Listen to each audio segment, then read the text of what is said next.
Hello, everybody. I'm your host, Zenitsu, and you're listening to the Digi Talks podcast, the show that covers various topics from news to meta developments and everything in between for the fine folks who love the Digimon trading card game. Just as a quick reminder, I do try to stream this live over on twitch.tv/Zenitsu, usually Tuesday nights around 9:30 Eastern Standard Time, but fear not if you ever miss it, because it's always going to be uploaded under the YouTube channel of Zenitsu as a video, and it's also going to be on various podcasting platforms like Spotify for your viewing and listening pleasure. Feel free to do the social media doobly-doo thing and leave that like, follow, rating, subscribe, whatever, depending on the platform that you're listening or watching on. It really does help support the podcast, at least we'd like to think it does. Today, I am back with Jay Stewart, and we're going to be talking probably about a little bit of a hot topic. Not like hot as in like it's physically hot, like hot as in spicy, and like more of a hot take, I guess. And that is talking about homogenized game design and when it comes to the Digimon card game, because I don't know if anyone's noticed, but we've seen a lot of repetition in the same effects spread across many of decks, and it feels like a lot of decks are effectively doing very similar things or fitting into like very specific camps. And I don't know. I personally am finding it to be boring. But that's just me, and that's gonna be the greater discussion. But before we get into that, we do have metadata to talk about, and we do have a question of the week. So, Jay Stewart, take it away with the question of the week. Yeah, so the question of the week is coming from Lang Long. Hopefully I pronounced that correctly, but his question of the week was, what do you think of the adventure decks used as an engine similar to the Galaxy deck? I saw a video on Team Deathslinger's YouTube channel using it for Ransomon and Rust Tyrannomon. Yeah, so thank you, Lang Long, for submitting your question. Before we answer it, you two can submit a question for us to answer for next week's episode down in the comments below. Lang Long also is the first channel member, so I do have a YouTube membership. Feel free to subscribe to that. As far as exclusive content, as of right now, I'm just doing store locals, gameplay, like just the raw footage. So you could feel free to watch me goof around, mess up, and learn over with those videos. But as far as the actual answer, I think the adventure engine is kind of bait. I've been testing it with Venusmon because I was sitting there pondering about one of my friends, one of his favorite Digimon is Venusmon, or at least like the card. He doesn't care for the Digimon. He just likes what the card is doing because she's an incredibly powerful floodgate, and I feel like, oh, what if I just run her in adventures? So you have the like two level 5 angels that you could use to digivolve into the Venus. You have the Gato, which is also a security Digimon that also gives security attack -1 when she's played or digivolved, which again combos with Venus. So like there's little bits and pieces where it's just like, oh, I could actually make Venus work in this. And then Venus can have Alliance because she evolves onto the level 5s, and it just sounded good in theory, but as I was like playtesting it, it really just was mediocre at best. And I feel like that's probably how it's going to be for a lot of other decks. It's just going to be mediocre at best. Just to make like your favorite level 6 work. You could do it. It's just you're probably better off just playing adventures at that point. I don't know if you've been messing around with adventures. So I personally haven't been messing with adventures just because of the fact that I'm still one trying to collect the secret rare ties, but I also need to get like an extra, well, either extra copies of the SRs from the starter decks or just buy more starter decks. But adventure deck is one of the ones that I've been too keen or been focused or interested in, so to say.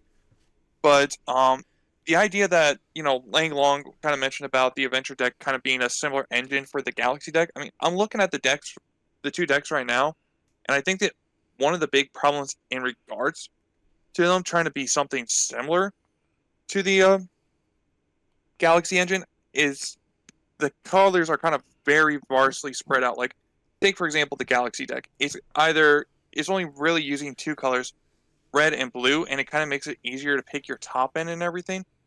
When it comes to the adventure decks, the only two colors that are really stand out prominent is the green and the yellow cards, and unfortunately, there's not really a lot of decks out there that could really take advantage of being able to evolve on either or kind of situation, kind of like how the Galaxy deck is able to do, because it's able to like go, oh, if I can't evolve on top of red, I'll tuck the source under so I can make it a blue guy instead, like kind of vice versa tool, so to say. I think you also have two purples because you have Skull and Wear. But The I skull and get, wear, yeah. yeah, I get what you're saying, where I don't necessarily think there's enough consistency in the colors of level fives to really warrant the spread. Like, I get it for Rust, you do have the two greens, and with my example with Mastimon, or not Mastimon, with Venus. Venus, yes. God, why was I blanking? Anyway, with Venus, you do have the consistency of yellow, and then you do have the consistency of purple with the wear and the skull. So, like, it is kind of awkward, and I think like the big problem with the adventure engine is you could run the search tools, but if you immediately find your level 6 Digimon, you're bottom decking that 9 out of 10 times. And it kind of shoehorns you into just playing, like, discard an adventure card, draw 2 Palmon. Or the option where it's just play it and draw 2 cards. That and adventure is just way less efficient of an engine than the Galaxy stuff. So it's just like, well, yes, it is theoretically possible to run a lot of potential level 6 Digimon with the adventure engine. There's no real incentive to do that, is the big problem. And like, you're still maybe just better off running either Were Ace or what's its face? War Greymon. War Greymon. Like, where or not where? Metal Gurumon Ace or War Greymon Ace. And like, at that point, like, what are you doing? I think like the best one of the best alternative uses for the adventure engine is using it maybe for like Omnimon DNA, because you Yeah, do because have like a lot of interesting stuff there, but even then I still feel like it's not quite there. well, there's even theoretically even support for that in EX9 because there's a Were Garurumon Sagittarius mode that does have the adventure trait along with Metal Greymon Alterius mode and everything. So there is theoretically two new level fives that have the adventure traits that are searchable. I don't remember if the level sixes are searchable or not, but No. like already right there, like it kind of gives a little bit of a head start, so to say. So Blitz is Cyborg DM version 1. So he's the V1 Mega, and then Cress is the V2 Mega. So like, they're following the Digivice stuff for the Alterius Megas, or like Alter S Megas, I guess. Because it seems like the trend is each version is going to have an Ace Mega. I don't think we saw them all because we have what, Titamon and Andromon. Oh no, and Machine Dramon. So we do have them all technically. One mega from each version. But yeah, I don't know. I think like you could try to make it work. It's just not super great, and you're still just better off running adventure stuff. And like, okay, I will say with the Sagittarius and Alteris, that does open it up a little bit more for other level sixes to be played. But again, the big problem with Sagittarius and Alteris is it feels like they're trying to spread the card support too thin, and it's not supporting anything particularly great. So that's my only issue with it. Yeah, and I will say like comparing like the adventure trait to the Galaxy deck, I mean, it's kind of like a 9-day thing. Like not only is the Galaxy deck, like I said, a little bit more color consistent and everything, so to say, but they also are able to do the whole evoing up for cheap, for free, so to say, and like even gaining memory off that, and also constantly, I mean, consistently drawing cards. Because take for example, Galgamon, for example, like that's an easy gain one, draw one kind of card situation. Yeah, yeah. I mean, I think it's just it flows a little bit smoother even outside of its archetype, where I think Adventures is a little too insular with its archetype, even though it does have the room for alternative level sixes. It's just there's no real reason to run them. And I guess that's like the big problem. Because trust me, I was really trying with Venus because I thought it was like the greatest idea ever. And obviously, it sounds like other people had a similar idea where it's just like, oh, we could just play adventures and then just run an alternative level six. And I think maybe I'm in the wrong mindset where maybe I have to just play more hardcore adventures. And then if I see the level six, that's like the gimmick is like, oh, I bottom decked Venus. Guess I'm not going to be using Venus, but that's fine because I'm adventures. So I don't know. Maybe I'm in the wrong mindset trying to play the deck physically wrong. But I also feel like because I'm hardlocking myself to that type of design, um, it doesn't let me Just actually be more use. consistent. Yeah, it doesn't let me be more consistent, and it doesn't actually let me use the good cards that would synergize with some of the megas, because like the level fives for the angels, they don't really flow very well together. So it just leaves things to be a little bit more awkward at times. Maybe that's just a problem with running level like the yellow stuff versus the other colors, but I don't know. I think it's possible. Do I think it's great? Uh, maybe. I think maybe with the new support for Wergurumon and um, Metal Greymon, I think that opens it up, even though those cards want to be a little bit more linear in their support. Yeah, it's possible that just like because what was it like? The Galaxy cards came out in EX5, and I don't remember how long that was, but like they really didn't come up till like the past couple sets. Like, what would that have been? Like, give or take five main sets later or something like that. That's when they finally had like this weird Galaxy engine that we see today. I mean, Galaxy Engine was just already really good. It was mostly the fact that Honkunmon was like one of the big deciding factors on how the that engine can be broken wide open. It's like the combination between Honkunmon synergizing with Lunamon and the fact that what's its face just the fact that any of your level fives, if you use your tamer correctly or your effects correctly, can just digivolve for free into any level six.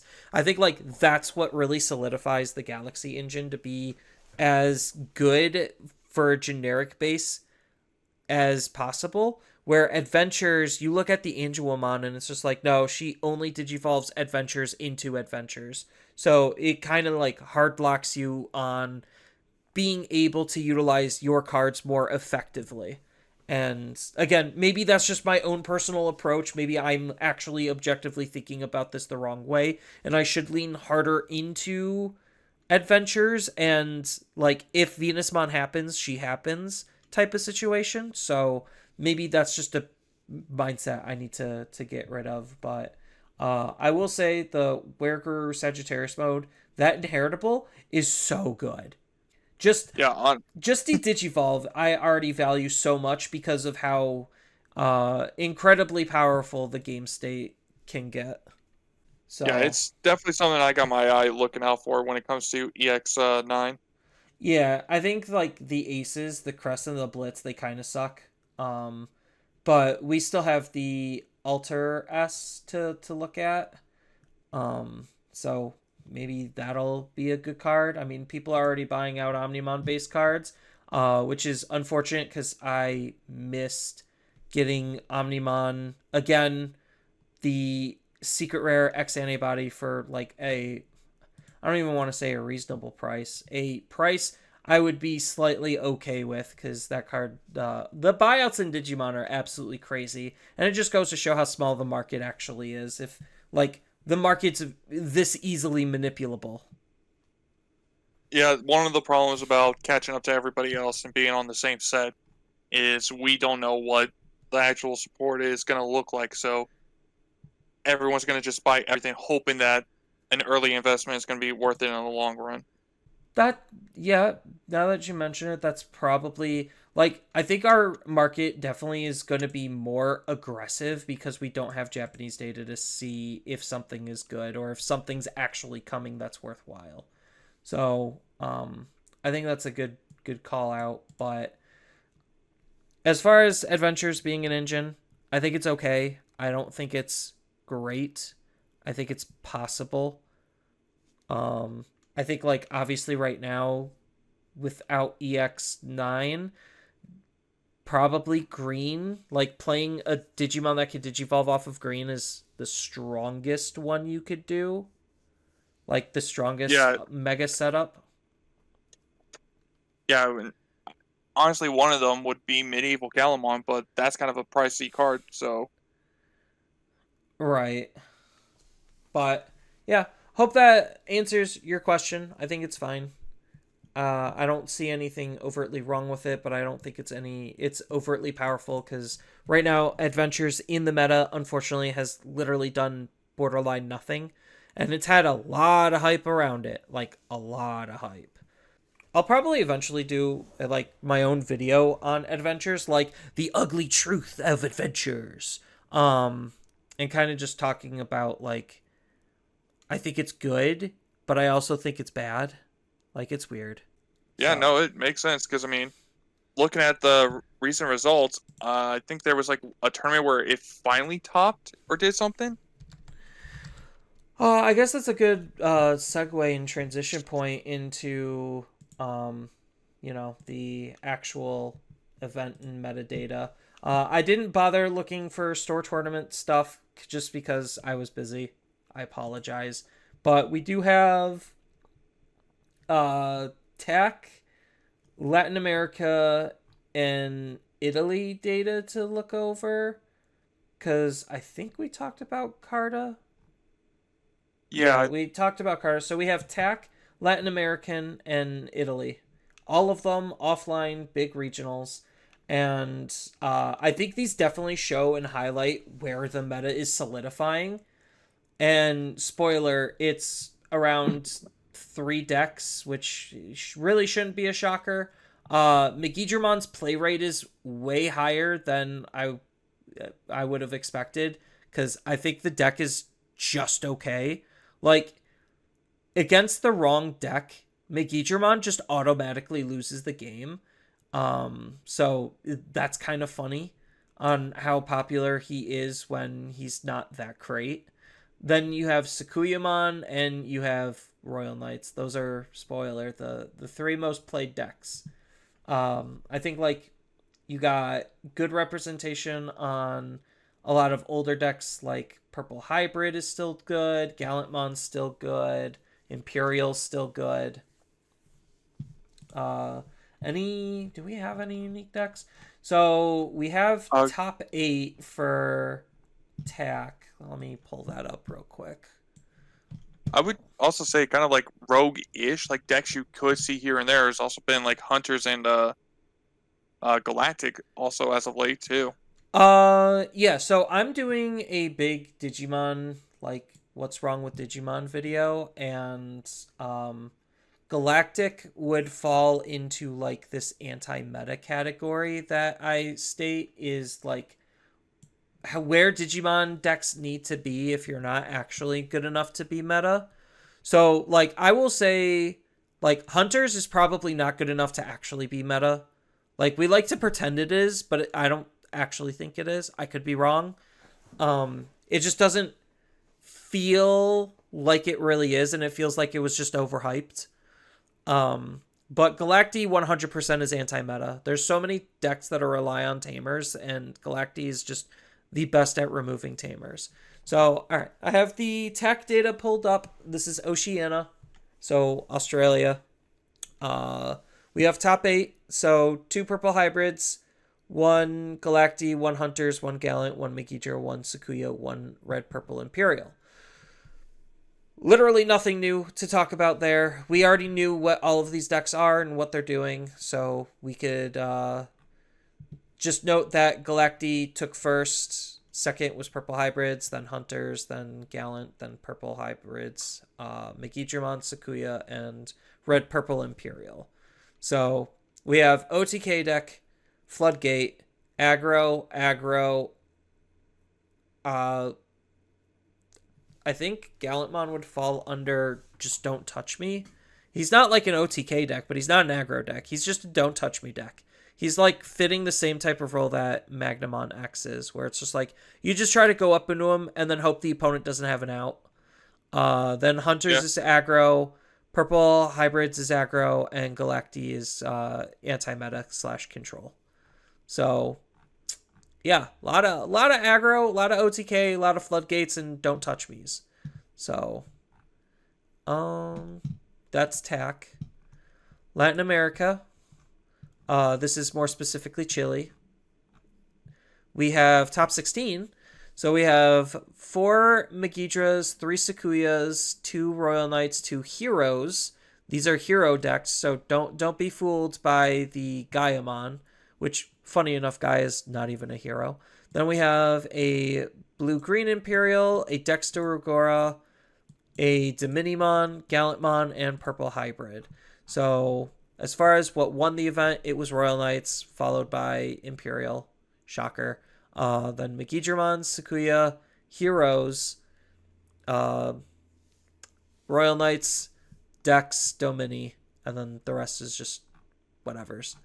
So I guess the big new deck in this event is going to be like Heroes we could take a look at real quick, which is interesting. Yeah, because it's really interesting, this Heroes deck, because it's literally just Vmon, Guilmon, Gachamon as the rookies. Then the champions is Aguni, Arrestor, Dugach.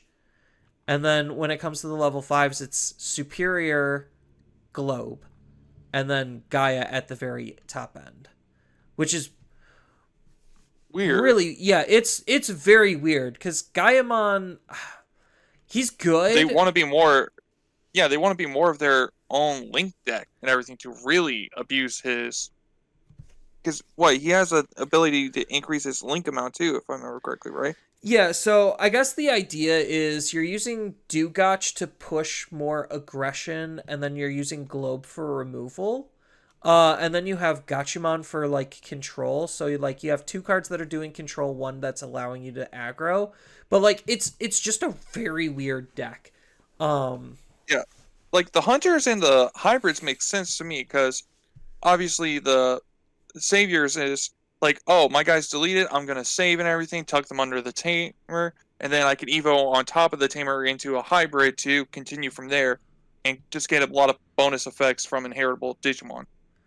Yeah, because you're paying 5 to go into Gaiamon, and at that point, I would think that there's just better things that you can do. Because a lot of these inheritables are literally just plus 2000 DP. The only one that's not is like Guilmon, where it's an on delete gain 1 memory. So I'm like, this just, it feels awkward, but I mean, hey, if it worked, it worked. Yeah, it worked for him, so clearly he's doing something we're not seeing. Yeah, out of curious, I'm just gonna look at the other hero deck is literally doing the exact same thing, so it's actually like borderline the exact same deck, which is interesting. They're just running Gumdramon instead. Oh, they're running Gumdramon as an extra rookie. Okay. Which I think is smarter. It's just draw power. And it also has the save text, so that way it could actually be used better with like Takuya. So yeah, very very weird and interesting. I'm probably missing something on it then. Then the other interesting deck is Dexter Gora, which really isn't doing anything. The interesting thing to note is they are not playing the promo. Yes, they are not playing the promo. So it is just basically the same deck that we have seen, just running the new Lugamon tech. So they're splashing in 4 of the searching for SOC Lugamon, probably just for more consistency. Then they're running all of the AG stuff. So, yay. Yeah, I can understand why they might not choose to run the promo Darugumon is because the rare one can still delete tamers, and obviously, like we mentioned earlier, decks that can remove tamers can potentially be really good, and unfortunately, the promo one kind of doesn't do that. So there's times where the rare one does feel a little bit better. Wait, the promo doesn't remove tamers? Nope, it only has it has collision, security attack +1, and then it gets 3,000 DP. Then, if Kosuke is in the Digivolution cards, all of your Digimon with SOC trait unsuspend. That's awful. I mean, like, it's good, but, Like it's more aggressive versus yeah. control. So it's Which, kind of a pick your poison. yeah, which is funny because the black side of things, which obviously, if it's asking for Kosuke specifically, you have to run Kosuke. But the black side of things is more control orientated, and the purple is supposed to be more aggressive. That's so backwards. All right. Yeah, because I mean it's because I'm looking at the promo too because I have it right beside my desk and everything. Because well, it's an X antibody trait, and my profile picture should speak for itself. But yeah, because it is black and purple, so I mean, yeah, I guess it tapped more into the purple side. Yeah, I mean, this just goes to show that Tamer Hate can take you very far in the right matchups. Any other interesting decks? Probably not. So we can move on to the next one, which is Italy. Italy, we have top 16. It was 6 Megidras, 3 Gallant X's, 3 Royalites, 1 Phoenix, 1 Seedramon, 1 Magna, and 1 Sakuya. So, very interesting spread, but if you actually think objectively about it, the Phoenix might as well just be a Megidramon, and the Seedramon might as well just be a Gallantmon. So, they're just in disguise. Yeah, I mean, I'm glad that people are still playing these, and we're still getting some type of representation with them at least. Yeah, so Phoenixmon is just using the Guilmon low end as an engine because they have really good on delete effects. And then you're just running Phoenix X to be able to trigger some of them to just gain some memory and keep turn. And then you have a lot of good removal too, like some of the better red removal stuff. So you could trigger your like when you delete stuff, gain a memory. So it's not bad. The Oryu is a very interesting one. How are they sticking? Oh, they're just using Oryu for Alpha Oryuken, just for the DNA. Because I think the idea is you Phoenix trigger, play out Garuda, and then from there you could digivolve into Oryu and then DNA into Alpha Oryu. Yeah, because they're not playing the Sora, so they have to be playing out something. How are they playing out the level 5? Oh, the on delete effect. Yeah, so you're triggering your own Phoenix Mons on delete to be able to play out the other level 5. And then that lets you play out the or lets you digivolve into Oreo to DNA into Alpha Oreo. And you have the Gallantmon that also can be a DNA target, which I think is hilarious. And Gallantmon also can trigger the Phoenixmon, so that's neat that you have that synergy there as well. Like it feels like I could say it feels. It looks pretty clean in terms of what it's doing. It's definitely one of the more creative things to do with Phoenixmon mixed with Gallant stuff. Yeah, I mean, because like you said, it easily could have gone to the whole McGeeter route and everything, but I guess the player just chose that they don't like playing that playstyle and would prefer something else. It's definitely less linear than Megidra, and I'll catch people off guard. I'm reading this entirely wrong, and you actually can just play the Oryu. So, okay, I see the combo. So you get up into Phoenix, you use Gallantmon to delete your Phoenix to play the Oryu, and then DNA into Alpha Oryu. Got it. That's the secret sauce. Yeah, because Alphamon's DNA during your turn doesn't require Alphamon and Oryu in name. It just requires colors. Yeah. No, looks spicy. So kudos that did something.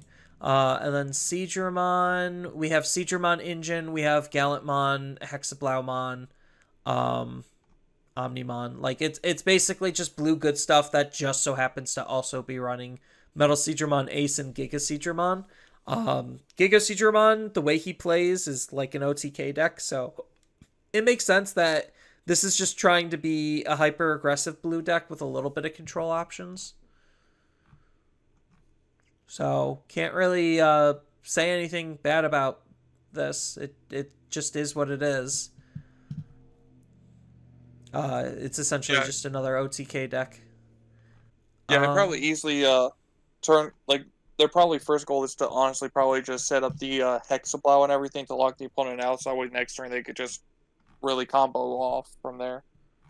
yeah, I'm seeing if there's any other interesting stuff on Eggman's website in the deck table. So there's when was this? That was last week, so probably not worth mentioning.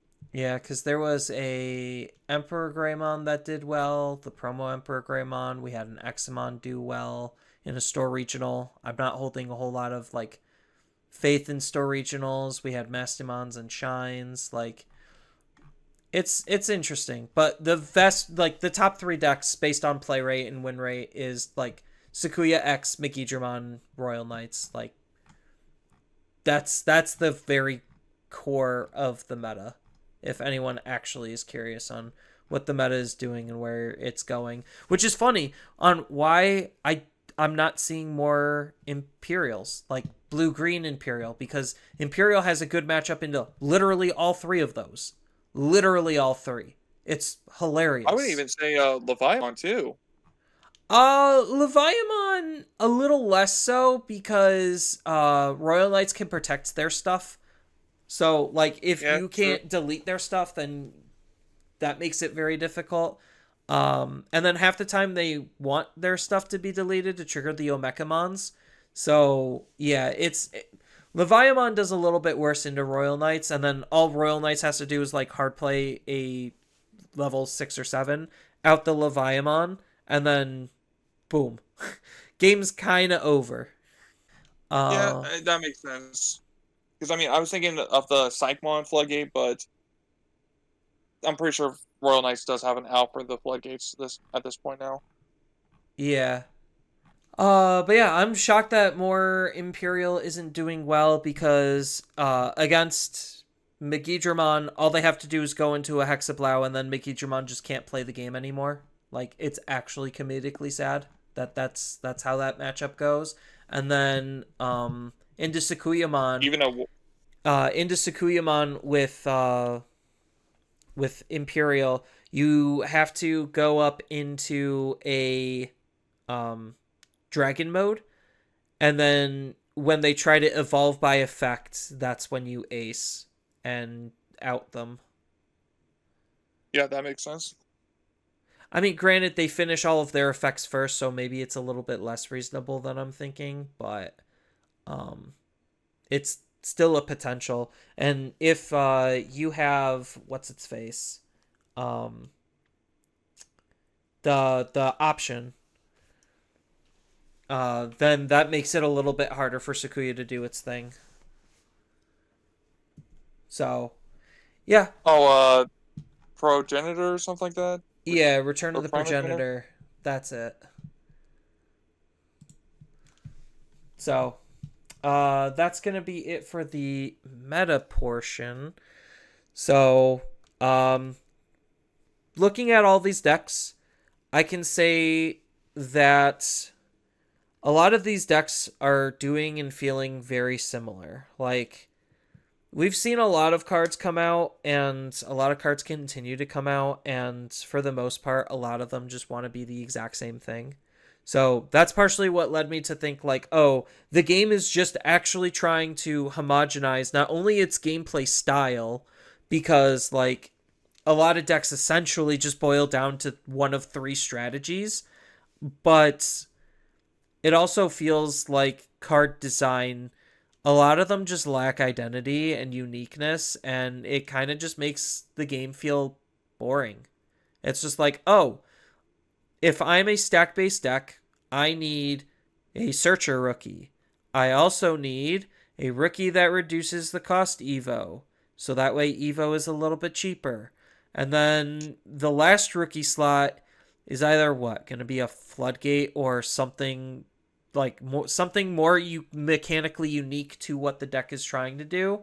So it's just like, eh.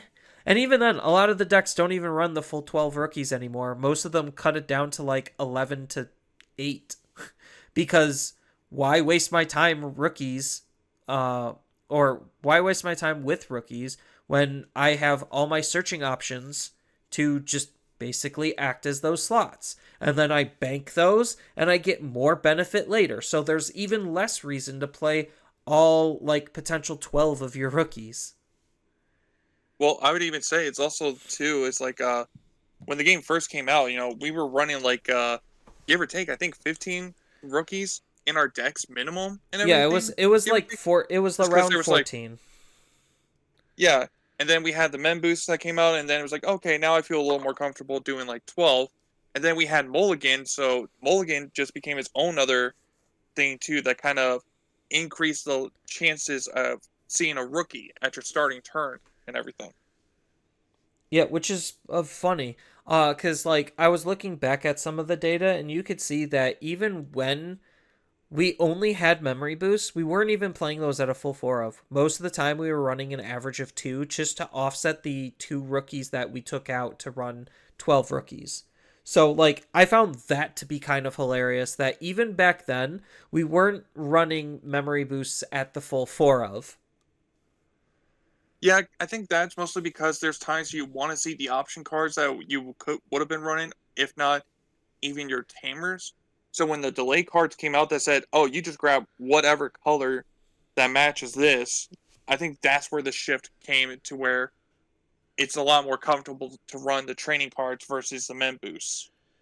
Yeah, and I get like the homogenization point where it kind of needs to happen to a degree because in archetype based games you got to keep everything on for the most part a level playing field, but it makes everything feel so boring because it's like, "Oh, what's my bottom end?" It's basically going to be the same exact formula no matter what deck I run, and like it makes things easy, but it makes it boring at the same time. Like as a deck builder and as somebody who's playing it, it's just like, "Oh, what does that do?"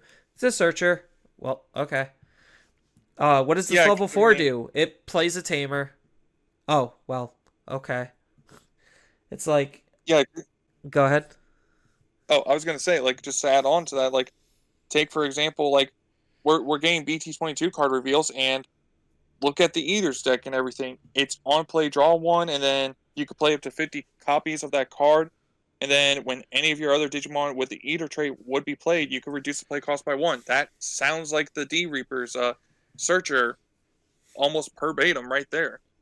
Yeah, except instead of putting it all on the mother to reduce the cost, it's putting it on the eaters on the field, which I don't even know what their egg is going to do, but it's going to be like again, homogenization, one of two things. It's either going to be a mother clone where it's just going to sit on the field and do stuff, or it's going to be a Yggdrasil clone where it's going to eat up all the eaters and then do stuff. So, and like it makes it feels very like lame. It's like, is there anything else you could do? Like with that type of design? Like an egg that sits passively that'll build up itself. Like, I don't know. It feels very uninspired. And it doesn't exactly bring interest and intrigue to me wanting to pick it up and play outside of price point. Because Yeah, because I mean, you have Gatekeeper that's functioning similar to Yggdrasil, and Yggdrasil already was kind of just trying to do what Mother was doing, but in the racing area instead of on the field. So, I don't know.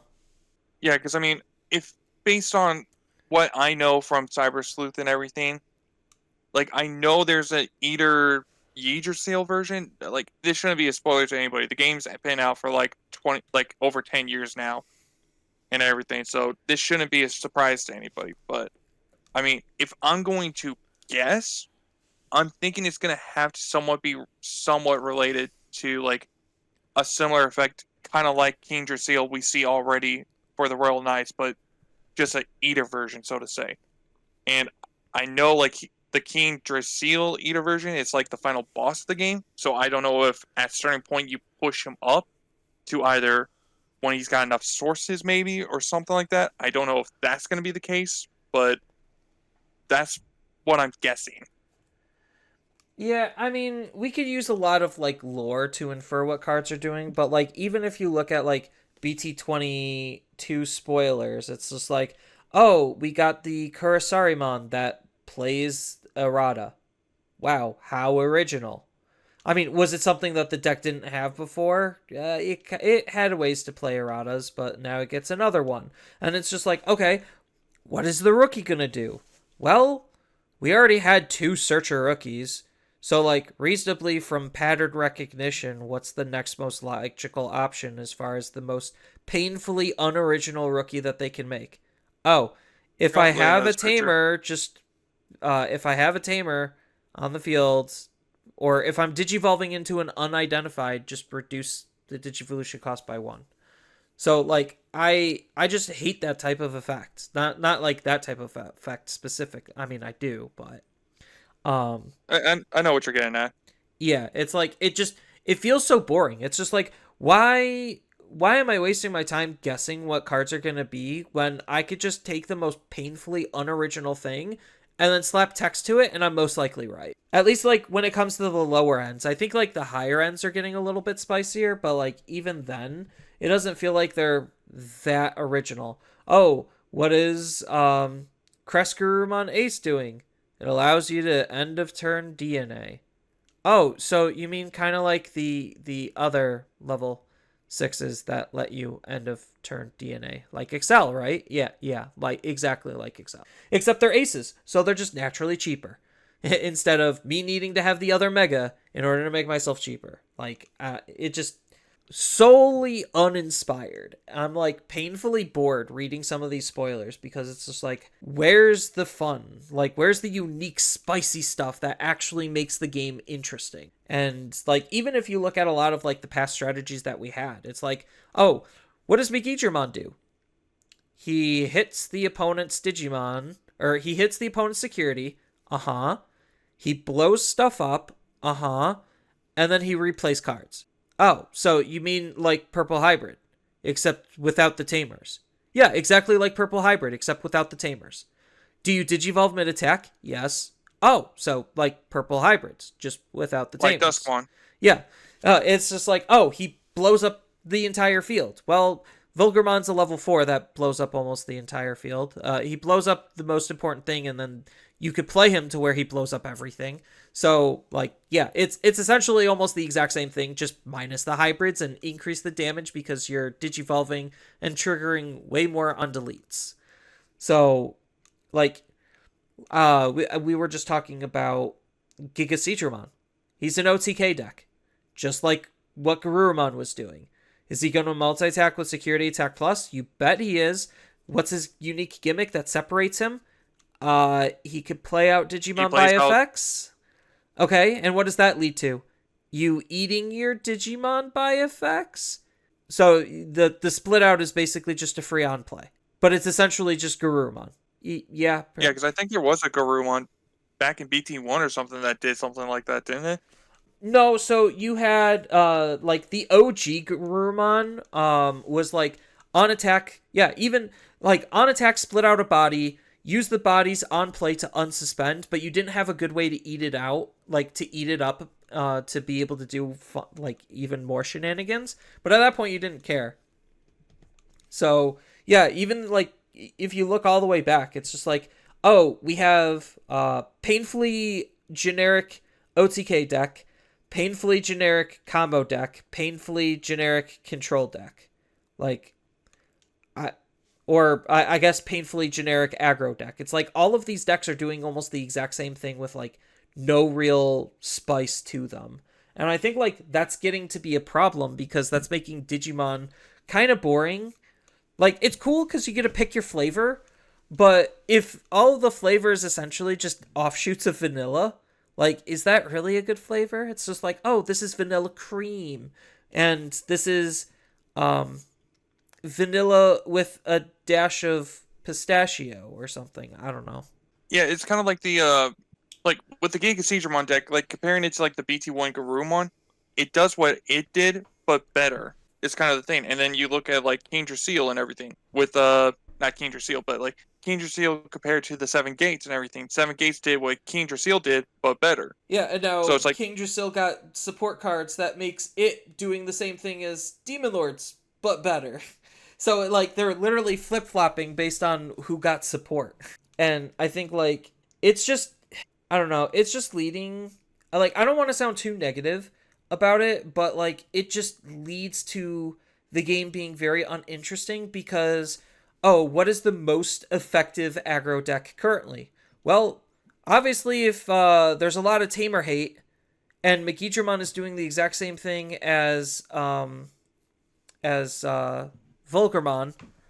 why not just run Megidramon because he doesn't have the same weaknesses. He has the same weaknesses as Volcarmon, minus the fact that he's not running any tamers, so he's not susceptible to tamer removal, which screws over your entire strategy. So it's just like, oh, duh, that makes sense on why I'm not playing purple hybrids.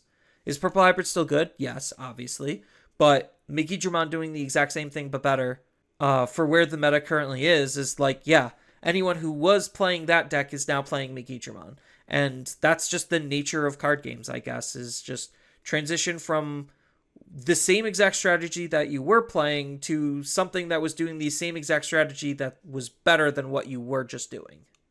yeah, because I mean, I know a lot. Like it does seem like at times that a lot of the newer decks, when they're using like old mechanics of already existing, it's always like always having to one up them, so you're more encouraged to play them. I guess is kind of the thing, and I think that's kind of where it's like I like Galactic more now. It's kind of like more OTK focus and everything, but I don't think there's necessarily a deck off the top of my head that I could think of that is similar to Galactic, so to say. I mean, compare besides nothing, just comparing it to its old self back in BT11, which they updated to be a little bit more consistent by giving him an actual tamer now. Yeah, I think Galactic is a good example of like he's not a meta defining deck. He's he's an anti-meta deck. He only does well in specific environments if the environment allows him to exist. And that environment is heavy tamer based decks.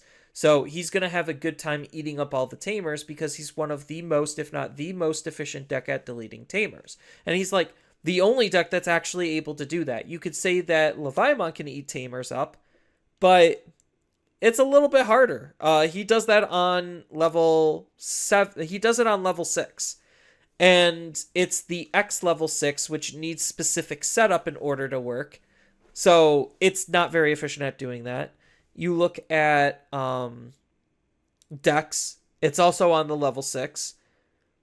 And you need to have a tamer underneath, which sometimes you'll forget or you just don't have. So again, not necessarily the greatest or most efficient at removing tamers. What does the level 5 do on Galacti? Deletes tamers. Galactic, yeah. He digicrosses from the trash, so you could play him for ridiculously cheap. He deletes up to basically 6 play costs worth of tamers, so that could easily be 2 tamers. So he's just the most efficient deck at being able to delete tamers. And then he also has pretty okay protections and whatnot too. But like, thinking about it now, like, what's a deck that we actually haven't seen a whole lot of? Pop quiz. Like Meta Defiance? Like, what meta deck did we see a lot of that we're not seeing now? Alphamon? I mean, more recently. Yeah, we were. I'll give you a hint. We were just talking about it Yeah, earlier. be a lot by him, I guess. No, Galaxy No? Loop.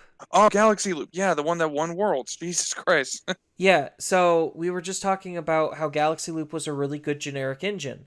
Well, why aren't we seeing it? This is another pop quiz. That's a good question. Why aren't we seeing Galactic at this? I don't know if it's maybe just players aren't interested in playing it right now, I guess. I'll tell you the real reason.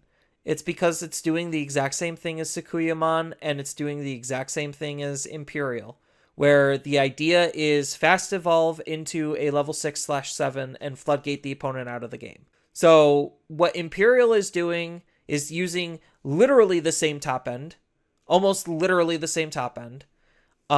Just swap out maybe Gallant for Imperial or Magnamon stuff, and then boom, it's almost the exact same deck. Except you have a level 5 that can be aggressive to actually push damage. So that way you could close out games a little bit faster than if you were to basically attempt to do something similar with the Galaxy engine. And then Sakuyamon, again, same type of thing. You're just going up into a level 6, spawning a whole bunch of Digimon on the field, ending on a level 7 to floodgate the opponent out of the game.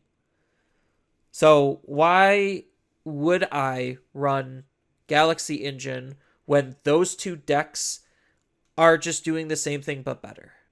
Yeah, no, that's a very fair point because I mean, I feel like the other two are definitely a little bit more consistent than Galaxy at this current moment in time. Yeah, and like right now, speed is everything. Like the only reason why Megidramon and aggro decks are being like as heavily played is because they have to be faster than Sakuyamon, otherwise they just die to Sakuyamon. They also have to be faster than Royal Knights, otherwise they just die to Royal Knights, because Bandai had the greatest idea on taking a clock deck, which is supposed to be slow on purpose because that's the meta floor, and they just said, what if we turn up the dial a couple of turns, and instead of killing on turn like 6 or 7, what if we made them kill on like turn 3 or 4? And it's just like, oh, that puts a lot of pressure on the game in order to keep up. And one of the big reasons why Purple Hybrid started falling off is because they can't keep up. Like, between Galacti sniping them, and they already have not the highest damage output on top of the consistency being lower than what it once was. Like, yeah, no wonder why it's still a good deck, but getting pushed out. And I think like that's an underlying issue that a lot of people aren't necessarily like acknowledging, is this homogenization of gameplay, which is why the meta right now is actually condensing and constricting. Like there's still a lot of viable decks. I'm not discrediting that at all. It's just when push comes to shove, people are just going to be playing, like from a mechanical standpoint, the same deck that's going to be performing the best. It's like I'll just relate it to Smash Bros cuz that's a pretty easy one. It's like if you have like a bread and butter combo that's doing 40% damage off of 0 versus a bread and butter combo that ends off dealing 60% damage that also could lead to maybe a kill setup. What as a player, what are you more likely to pick if you're trying to be as competitive and successful being competitive as possible? Obviously the one that's going to be doing more damage that also can lead to a kill setup, because there's no reason to play the 40%er if it leads to nothing and it's only 40%. And I feel like Digimon is reaching that zone where decks have to be playing in a very particular play pattern and optimizing on that play pattern in order to be playable based on the meta leaders. So maybe that's partially why Adventures as a deck isn't really doing so well, is because it has the ability to do a whole bunch of things, but it can't do the one thing that the meta is asking it to do well. Yeah, because I know like the moment like bans and restriction lists comes out and everything, and we see like the meta decks kind of get hit. We see the resurgence of older decks that didn't have a chance to shine, so to say, all of a sudden just be really good all of a sudden. Because I'm trying to think, for example, like God, what's an example? I mean, because like I mean, this might be a bad example, but you know, if we were to take BT15 with the Pokemon and everything, that was all looking to be a really stupid meta defying card that wasn't going to give other decks a chance to shine, so to say.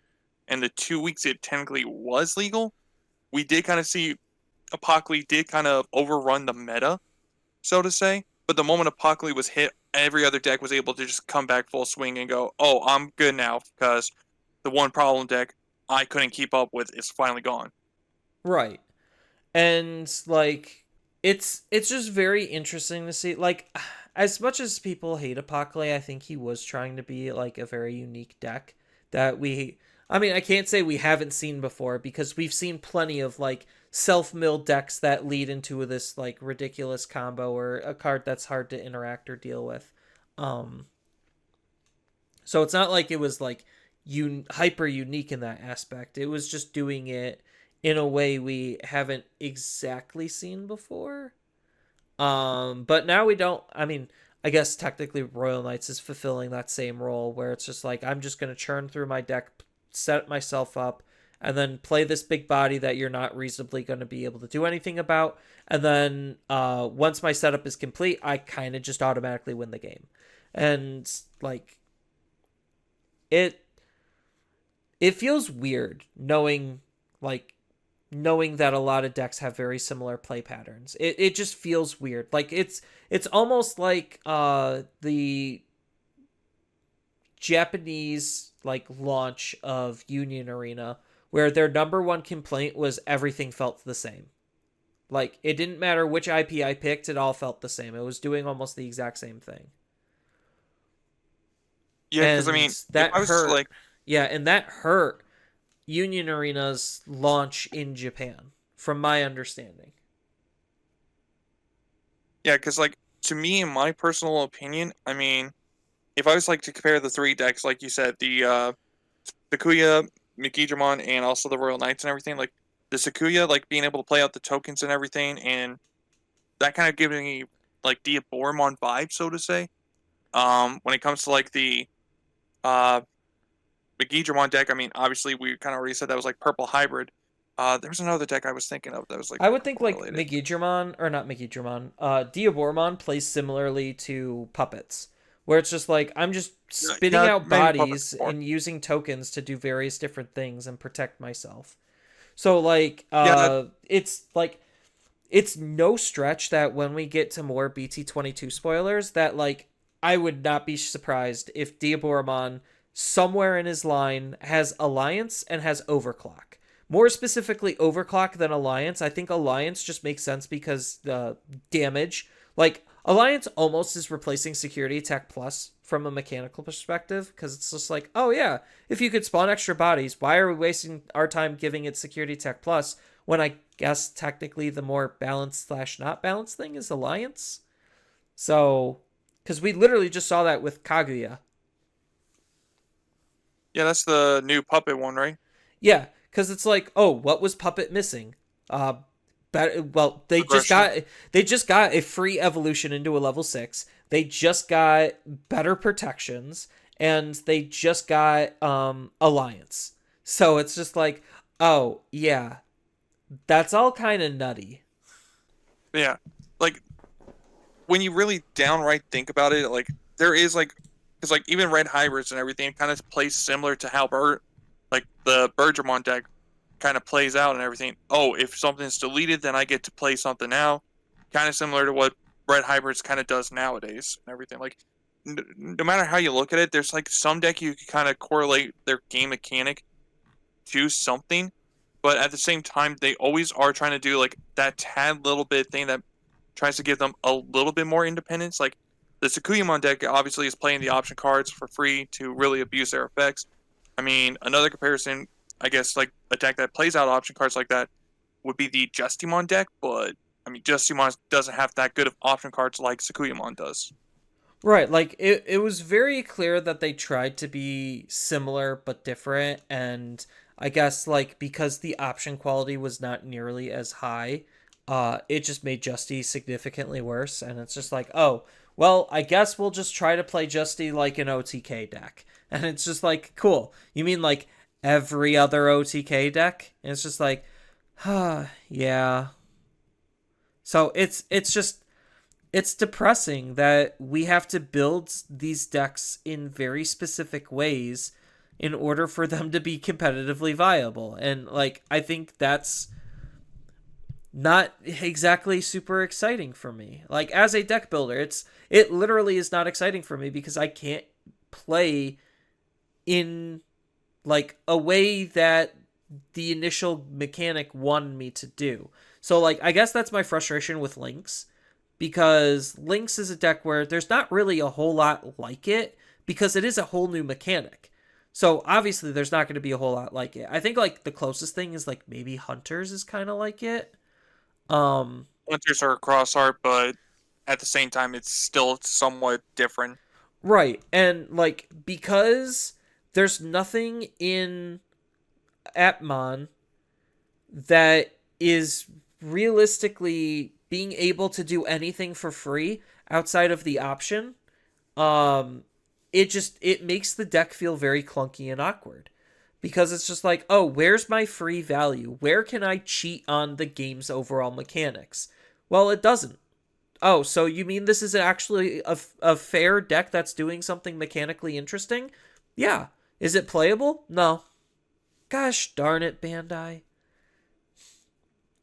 Yeah, I mean, I will give the Lynx deck like some leeway because it is a brand new deck. So we're probably going to see support for it, but we just haven't seen support for it as of now because I do know there is more Appmon cards or Appmon Digimon, so to say, that they haven't even came close to introducing. So as Right. far as when they're going to introduce it, I don't know when or how they're going to even work, if they're going to even work with the deck. Because I mean, what is it? We had Crossheart and Blue Flare.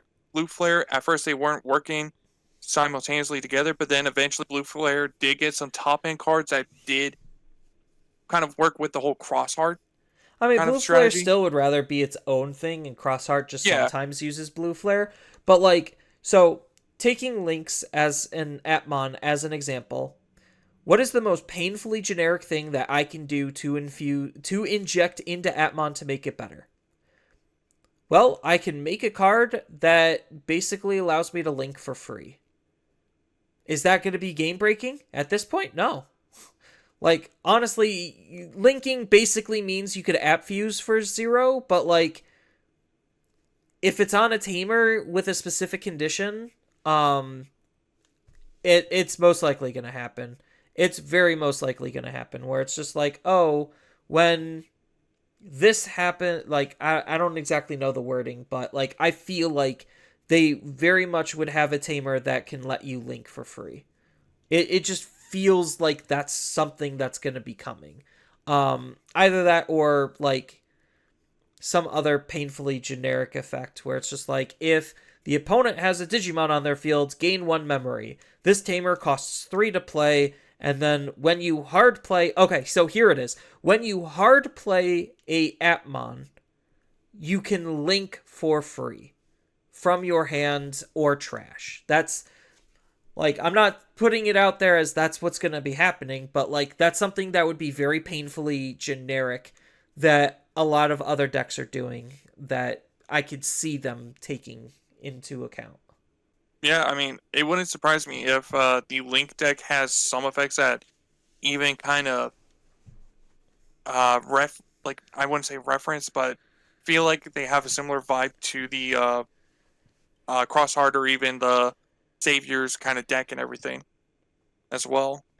Right, or it's like at the start of your main, if you have an Atmon on your field, you may app link for free by suspending this tamer and then draw 1. Like, there, I think that's the more appropriate wording. Where if you have an Atmon on your field, link for free, or like link, have the link cost be reduced by 2 or something. So that way, if you're using like a level 5 to link, then it's a link of 1 memory. That feels more plausible. So like I like that wording better as something hyper painfully generic that's taking a page from Hunters and Crosshearts.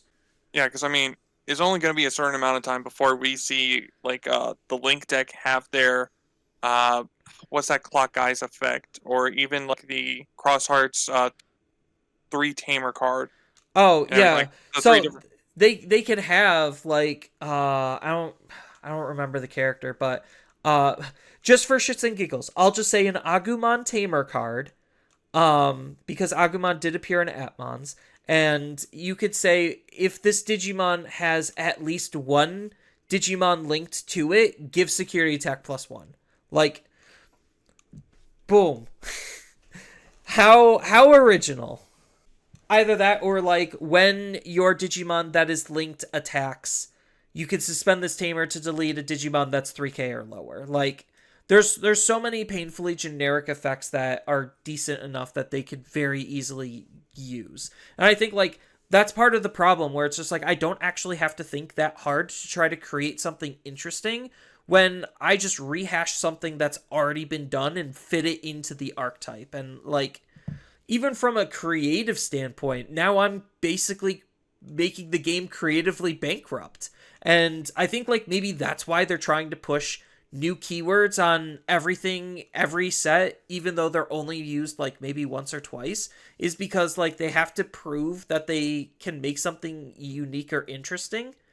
And even then some of these new keywords really aren't unique or interesting. Yeah, I definitely can agree with that because I mean, um, what is it like the Gallon ones? Like Gallon X's effect of having that protection and everything. It's like so it's literally just a worse version of Magnamon X. Um, kind of. I mean, like he was very much based off of Magnamon X's design. I will say that. He screams Magnamon X. I think like and like just look at the new Omnimon X. He's basically Blitz Omni but better. Yeah, So, that's definitely for sure.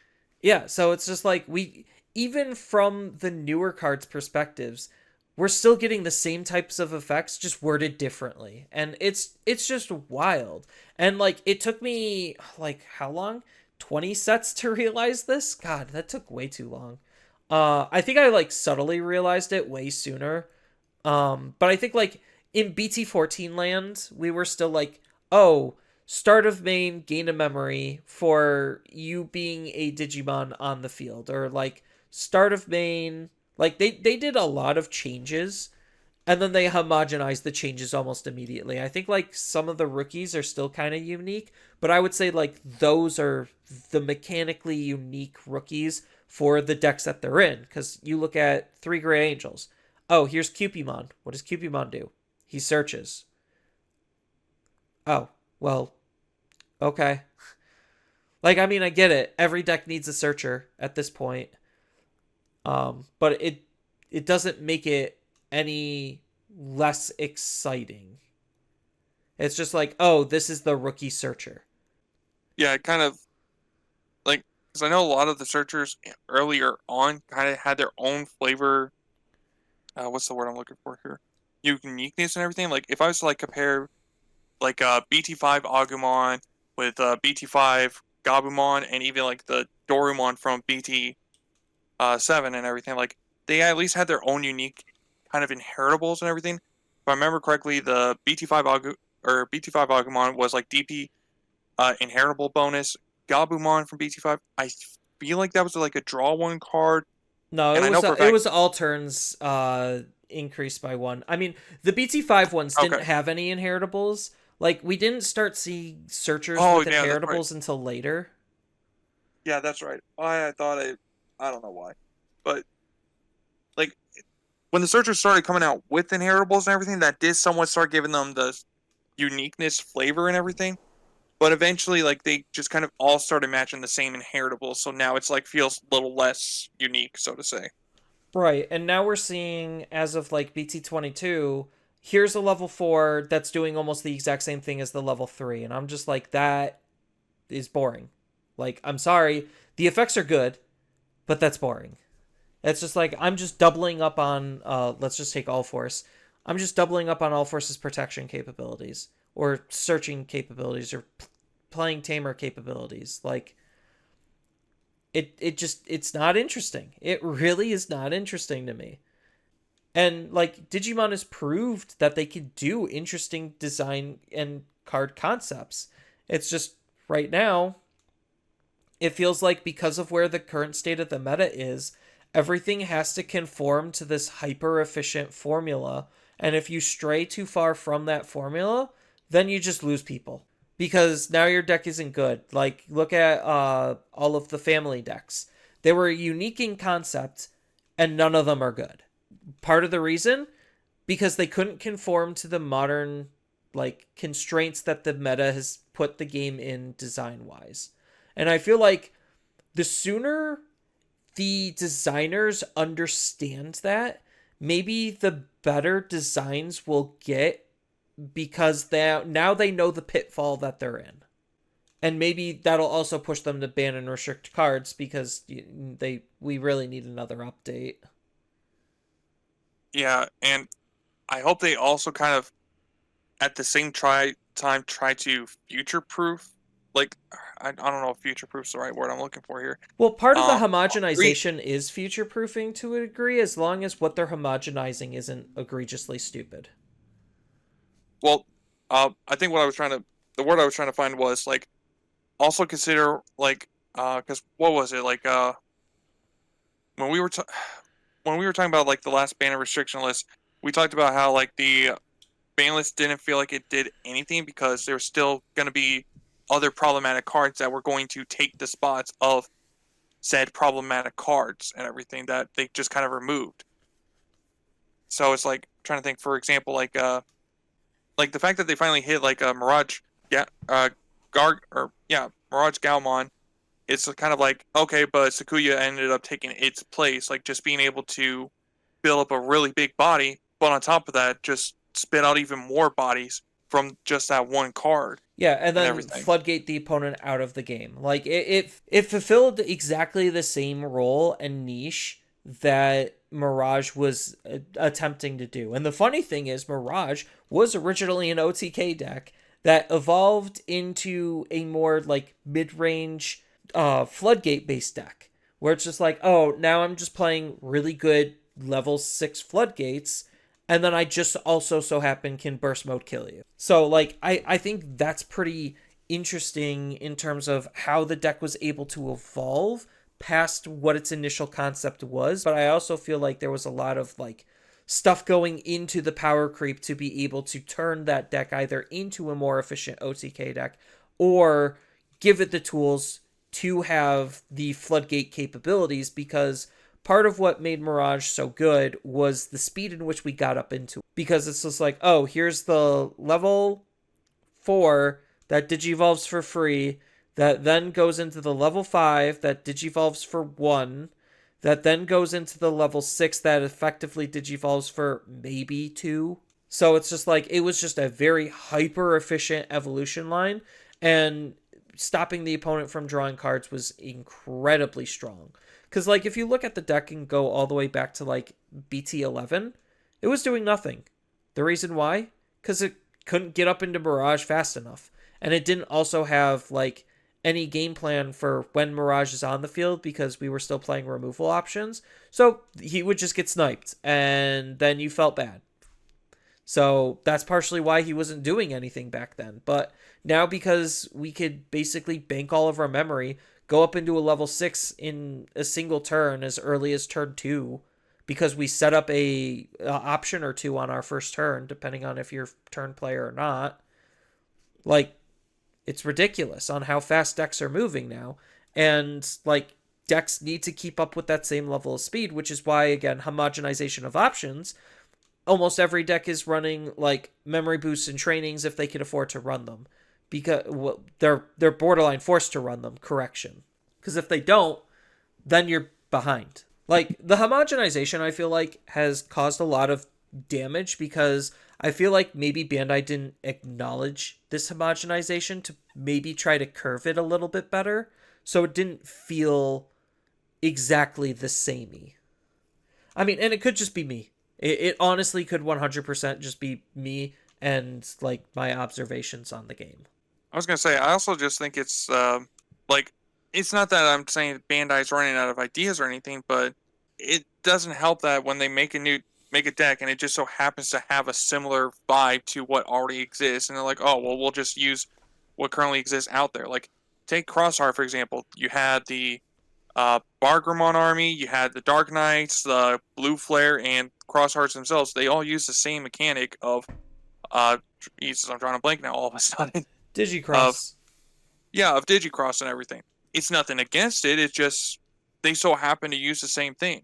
And then even looking at like uh Jesus, I'm drawing a blank again. Like the Tamers and everything.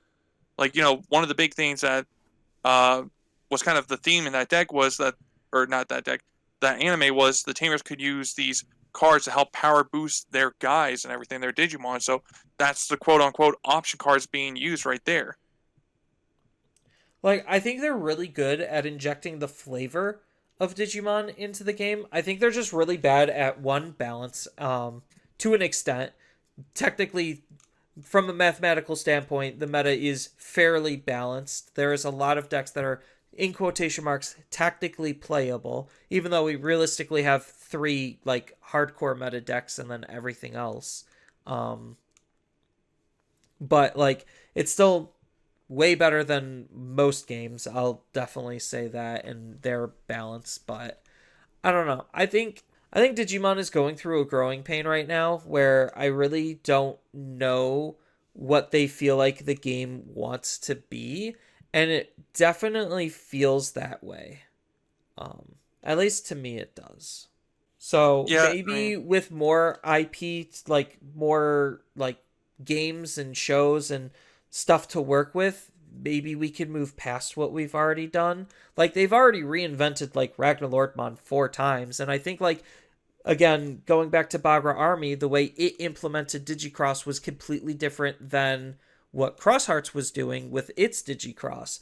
But what Crosshearts and Blue Flare was doing was very similar with its Digicross. So like they have the ability to design unique ways to use the same mechanic. It's just the mechanics that they've been designing haven't led to those unique scenarios yet. So my hope is apps are going to be doing something really special um, with all of the Atmon support that they're going to have. Like I already invested into Atmons, hoping it's going to eventually be good. Um, but we'll see. Because right now Atmons, I think like the EX sets has some of the most experimental stuff to do new things, but most of the time they're like bad. And they know that they're bad, but I feel like the EX sets are more like training grounds to see if this mechanic can work somewhere else. yeah, because take a look at Alliance. It was first introduced with the bunnies and everything, and then Alliance got introduced for uh SOC Lugamon, and that became really good. And now we kind of see Alliance sprinkled here and there for other cards. Yeah, so it it's going to be interesting to see how the game grows and develops, especially since now they're like officially leaving anime land for a little bit and we're going into the video game world, and the video games have some like very unique and interesting takes on Digimon, which I'm absolutely looking forward to seeing how they implement it. But at the same time, I also really hope that they just understand that a lot of the top decks feel exactly the same and play exactly the same, and they have to, otherwise they can't be competitively viable, which means we won't play them, which means we won't buy them. So like maybe they'll grow past that, maybe they'll understand it. I doubt it. It's just a hope. Not to try to be like super doomer. I'm trying not to be doomer. Even though I have this big doomer video that I am in the process of editing right now. My throat's killing me because I was like spending 5 hours recording and editing just the first portion of that. So it's not like it's a huge video. It's like right now half hour long. But yeah, it'll it'll be interesting to see what develops. I do find it weird to kind of like wrap things up. Do you find it weird that they're spoiling both EX9 and BT22 at almost the exact same time? Yeah, I did find that weird at first, but if I remember correctly, I think technically speaking, BT22 comes out a month or maybe if not 2 months, give or take, after EX9, and obviously, BT22 is going to have a lot more cards in it than sorry, I'm drawing a blank here of EX9, so because EX sets typically have smaller card pools than the main sets, so I don't know if it's because like there's going to be more cards to go through in a shorter amount of time versus what EX9 did, or the fact that EX9 just doesn't have that many cards in it compared, or vice versa, whatever the case is. I don't know. If anything, it really makes me feel like they need to slow down or like pace their sets better. Because I think like what we're up to 7 sets a year, which is crazy. Because I think like 6 is a healthy number, and then if they are doing a 7th set, a reprint set would ideally be good. But obviously, we killed any chances that we had for a reprint set because Bandai screwed that one up. Um, so, and then right now they're just delegating certain reprints to LM, which I hate, especially if they're doing that through Bandai Premium. This year just feels very confused from Bandai. Like, obviously, this is the first year things are unified. There's still a lot of learning curves to be met and hurdles to jump through or over, I guess. You don't jump through hurdles, you jump over them. Um, so maybe they're just working out the kinks, but I would have hoped that they already worked out a lot of kinks beforehand. So I don't know. Any final thoughts to wrap things up? Uh, the only thing I could think of, I mean, I think they're wrapping up EX9 sets right now because it looks like we're starting to get the All-Stars coming out, at least as of right now. But I'm not sure if you kind of saw, I guess Digimon put out a new had the Terriermon trailer thing, whatever, where Terriermon showed off gameplay of the new Time Stranger game. So it kind of looks like it is similar to Cyber Sleuth, but the big thing is it looks like the maps are potentially bigger, and there's actually a 360 roaming camera now that you can actually use. So it's not one set camera angle. And I can not tell you the amount of times I was frustrated because I would have to go up and behind a building and to try to get something that I couldn't see existed there. So having the 360 camera is going to help. And they even showed off going into the digital world. There's going to, like, you could climb on top of buildings and everything too. So like this looks like it's going to be a really good exploring game. Nice. I'm super pumped. I will do the ever so classic gamer thing and not buy it day one. Unfortunately, funds are already pretty tight, especially if I'm saving up to potentially like buy a house and whatnot. I already had to scale back on my Digimon buying with singles, and singles is still a lot. Like, I think my budget per set is like 500, which is the same I was spending on boxes. Um, and yeah, it just goes to show like the game is still relatively expensive. If you're trying to collect everything like I am, if you're obviously just building specific decks, it's not that bad. But Yeah, to be fair, it doesn't help that they haven't even introduced release date yet. It's like we know it's this year. It's like just tell us when, people. it'll come in due time. Have faith and be patient. That's all I can say. So yeah, I think that's going to be a wrap for this episode. I do just want to give another special shout out to Gimme That Gaming for being a channel member. So feel free to be a channel member. I will prioritize your questions over everyone else's, just because you actually decided to support the channel more than just a viewership. I mean, I do appreciate viewership. Don't get me wrong. And I do appreciate engagement. Don't get me wrong. If you made it all the way to the end, then you already are a true fan. So, double thumbs up on that one. And with that, I think we will be signing off, and we will hope to see you all in the next episode. Later.